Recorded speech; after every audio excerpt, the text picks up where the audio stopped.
na produce ng Bendria Production with the help of Heaven's Best Entertainment. Ang Fatherland po ay binubuo ng ensemble ng malalaking cast, mga artista.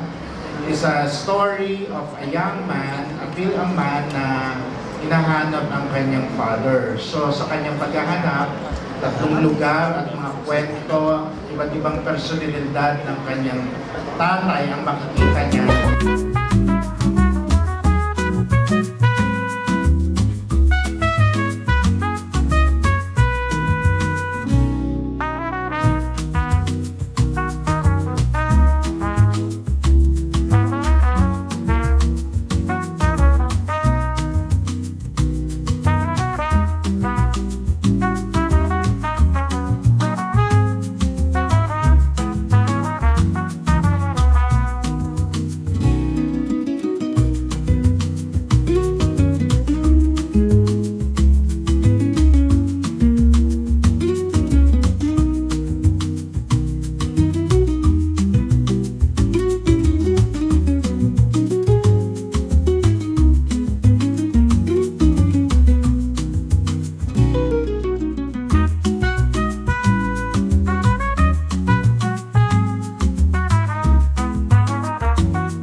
I play the husband of the mayor. Yun, which is the husband of Chair Pai Picache here.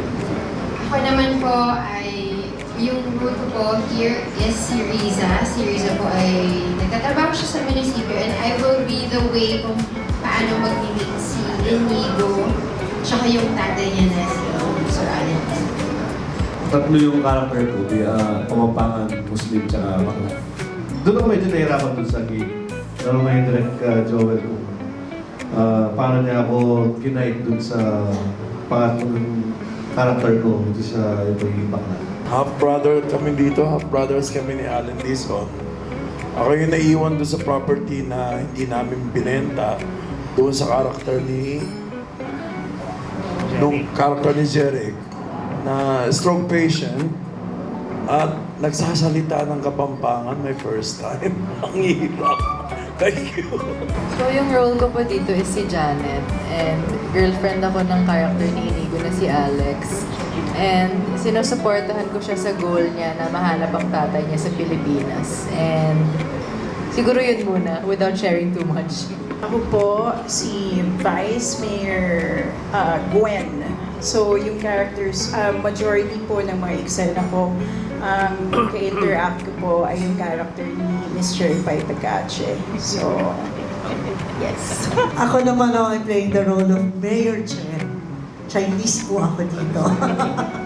And yan, kami ni Miss Mercedes Cabral ang magkatunggal.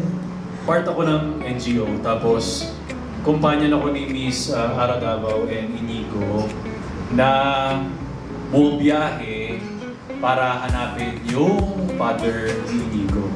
So hanggang sa nakarating ng parte ng Mindanao. So all throughout, nandun ako, nagmamaneho ng Poner. Ako po dito si Rudy, isa pa akong sales agent. And in the first part of the movie wherein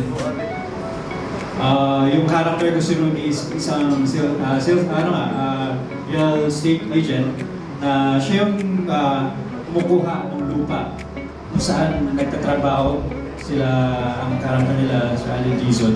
So, medyo ako dito, I'm a bad guy. Ako naman po, play ko na role dito is si Ali. So, mountain leader siya, terrorist. Bakit fatherland? Habang hinahanap niya ang tatay niya, nakikita niya ang kondisyon ng bayang pinanggalingan niya. Kaya father and fatherland, both like that. Yun ang ibig sabihin. Kaya nandito tayo ngayon lahat, sana matulungan natin. Kasi buhayin natin yung pelikulang Pilipino. So yun lang ang hiningi ko sa inyo. Hindi lang yung magpamedya ko tayo, then at the same time, tulungan natin. Kasi maraming producer din na gustong mag-produce, lalo na marami tayong mga talented na mga actors. So sana matulungan din tayo ng government as well as government, di ba? So sana lahat tayo magtulungan.